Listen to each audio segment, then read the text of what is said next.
Guys, അപ്പോൾ ഇന്നത്തേത് ഒരു കടൽ യാത്രയുടെ സ്റ്റോറി ആട്ടോ. ഞങ്ങൾ ഫാമിലിക്ക് ഇന്നൊരു കല്യാണം ഉണ്ടായിരുന്നു. സോ പെൺപടകളെ എല്ലാത്തിനെയും കൂട്ടിയിട്ട് ഞാനായിരുന്നു ഇന്ന് ഡ്രൈവറായിട്ട് പോയിട്ടുണ്ടായിരുന്നേ. വണ്ടിയുടെ മാത്രമല്ല, ഞാനിന്ന് ബോട്ടിൻ്റെയും കൂടി ഡ്രൈവറാട്ടോ ഗൈസ്. അങ്ങനെ നമ്മളുടെ ഒരു അളിയനുണ്ട്. ആക്ച്വലി പുള്ളിക്കാരൻ്റെ വീട് നമ്മുടെ മുനമ്പത്താണ്. പുള്ളിക്കാരന് ഈ ബോട്ടും ഫിഷിങ്ങും കാര്യങ്ങളൊക്കെ ഉള്ളതാട്ടോ. അങ്ങനെ പോകുന്ന വഴി പുള്ളി പറഞ്ഞു നമുക്കൊന്ന് ഹാർബർ വരെ പോയിട്ട് വരാൻ പറഞ്ഞിട്ട് അളിയൻ ഞങ്ങൾ എല്ലാവരെയും കൂട്ടി. ഞങ്ങൾ പെൺപടകൾ എല്ലാവരും അവിടെ എത്തിയപ്പോഴത്തേക്കും പുള്ളി പറഞ്ഞു ബാ കയറി നമുക്കൊരു റൈഡ് അടിച്ചിട്ട് വരാമെന്ന്. We guys were so happy. പക്ഷെ ഇതിനകത്ത് ഇങ്ങനെ കയറും എന്നുള്ളതായിരുന്നു പേടി. എൻ്റെ അമ്മ ലിറ്ററലി പണ്ട് മുതലൊരു മരം കയറി ആയതുകൊണ്ടിട്ട് എനിക്കും അത് കിട്ടിയിട്ടുണ്ട്. സോ എനിക്ക് ഞങ്ങളുടെ കാര്യത്തിൽ പേടിയിട്ടായിരുന്നില്ല. പാവം സരിതാൻ്റെയും ബീനാൻ്റെയും എല്ലാവരും എൻ്റെ ഉത്തരവാദിത്വത്തിൽ ഞാൻ വലിച്ച് കയറ്റി പാവങ്ങളെ. പക്ഷെ കയറി കഴിഞ്ഞ ശേഷം അവരൊരുമാതിരി ഡെയിലി മീൻ പിടിക്കാൻ പോകുന്ന പോലെ ആയിരുന്നു ഇരിപ്പൊക്കെ കണ്ടായിരുന്നത്. പക്ഷെ ഞാൻ ഈ ഒരു ബോട്ടായിട്ട് ചേസ് ആയിരുന്നു കേട്ടോ. ഞാൻ ഓടിക്കുന്ന ചേട്ടനോടൊക്കെ കമോൺ ചേസ് എന്നൊക്കെ പറഞ്ഞിട്ട് ഞാൻ പുള്ളി റേസ് വെക്കുകയായിരുന്നു.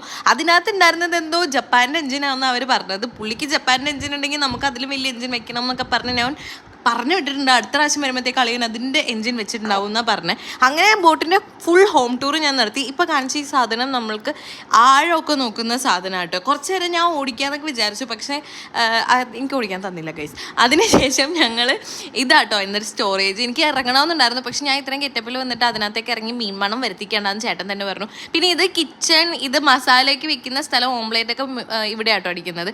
ആൻഡ് ഇതാണ് നമ്മുടെ കപ്പൽ മുതലാളി അളിയൻ.